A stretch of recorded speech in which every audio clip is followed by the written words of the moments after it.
Je vais vous expliquer quelque chose d'extraordinaire.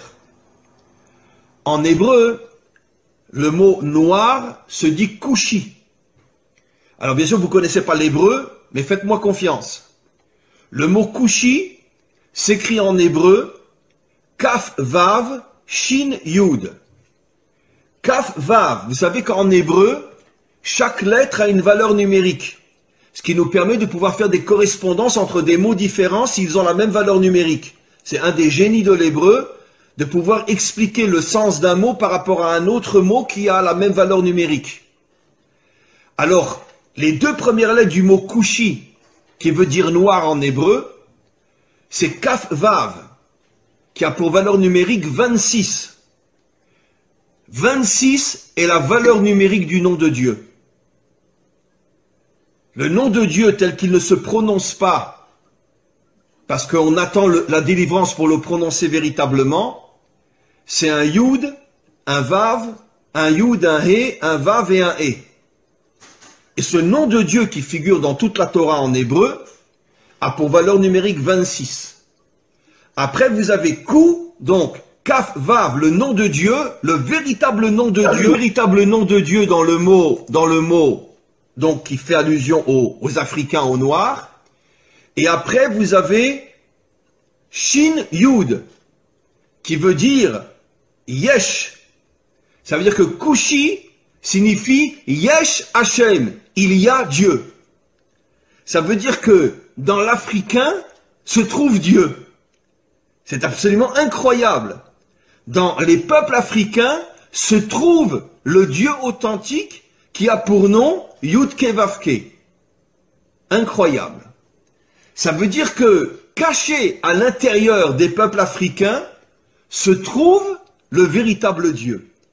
Et c'est pour ça que en hébreu on appelle le noir Kushi, qui fait allusion à Yesh Havaye.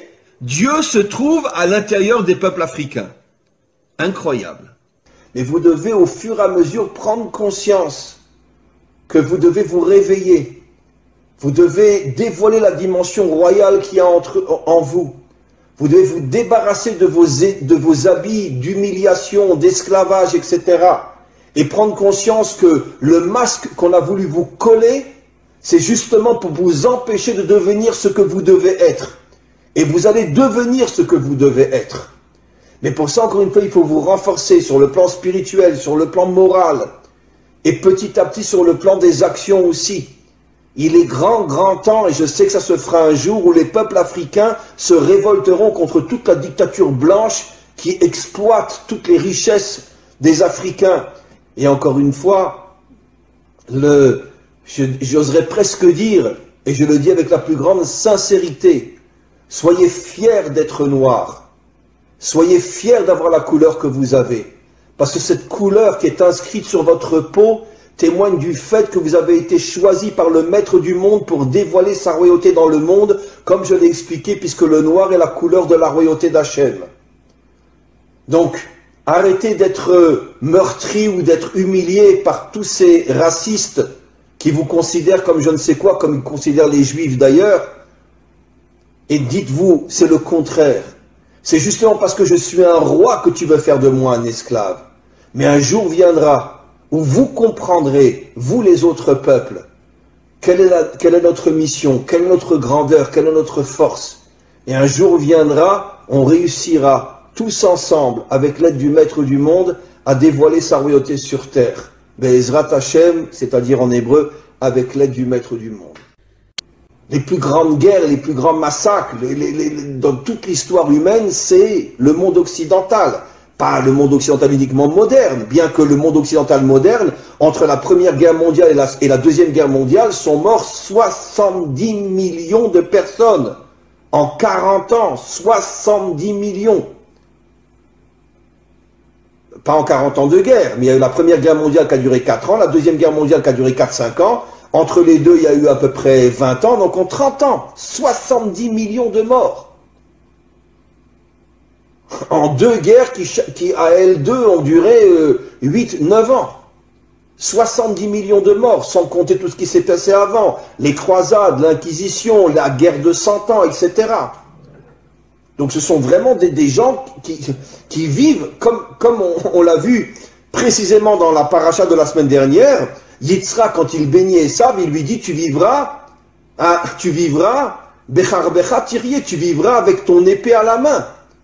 L'Occident, c'est un peuple guerrier. D'ailleurs, j'expliquerai ce soir dans un autre cours qui sera aussi sur mon site, qu'en vérité, c'est la raison pour laquelle le monde occidental a adopté la religion chrétienne qui ne parle que d'amour et de bonté pour se créer une vitrine et cacher son véritable caractère. Parce que justement, le monde occidental est tellement violent, il est tellement assassin et meurtrier, qu'ils ont eu besoin de se créer une religion qui va nous faire croire tout le contraire de ce qu'ils sont véritablement sur le terrain. Bien sûr, je ne parle pas de tel ou tel citoyen, je parle des dirigeants et je parle malheureusement des peuples qui sont exploités et qui sont soumis et qui sont obligés de suivre leurs dirigeants. Mais quoi qu'il en soit, le monde occidental s'est attaqué comme jamais personne au peuple noir, parce qu'il semblerait que dans le subconscient ou même dans le conscient des dirigeants occidentaux, ils savaient que le peuple noir avait une mission qui allait mettre fin à toutes les dictatures et à tout le mal qu'il y a dans le monde, à toute cette corruption qu'il y a dans le monde, et c'est la raison pour laquelle ils ont tout fait pour les transformer en esclaves. Comme l'expliquent nos maîtres, quand tu veux savoir quelle est la mission d'un homme, regarde le mal qu'on lui fait. Si un homme est transformé en esclave, ça veut dire qu'il a une nature de roi. Et pourquoi on le transforme en esclave? Pour l'éloigner au maximum de sa mission d'être un roi, ou de dévoiler la royauté d'Hachem. Maintenant, figurez-vous, mes amis, que depuis des millénaires, nos maîtres nous expliquent que chaque attribut divin, chaque sphira, en hébreu sphira, en français attribut divin, c'est-à-dire une qualité divine, là on parle de la malchoute, chaque qualité a une couleur. Et figurez-vous, quelle est la couleur de la malchoute? Noir. La couleur de la malchoute, c'est le noir. C'est absolument incroyable. La couleur qui définit la malchoute, la royauté, c'est-à-dire le dévoilement de la royauté d'Hachem dans ce monde, c'est le noir. Vous comprenez, mes amis, quel est le lien entre la mission d'Israël et les peuples africains? Comment se fait-il que les peuples africains sont noirs? Comment se fait-il que la première épouse de Moshe était une africaine? Que la préférée de toutes les épouses du roi Salomon était une africaine? Comment se fait-il qu'Israël a reçu pour mission de dévoiler la royauté d'Hachem dans ce monde et qu'il y a sur terre la couleur noire? Et nos maîtres affirment depuis des millénaires que la couleur noire est l'emblème de la royauté d'Hachem.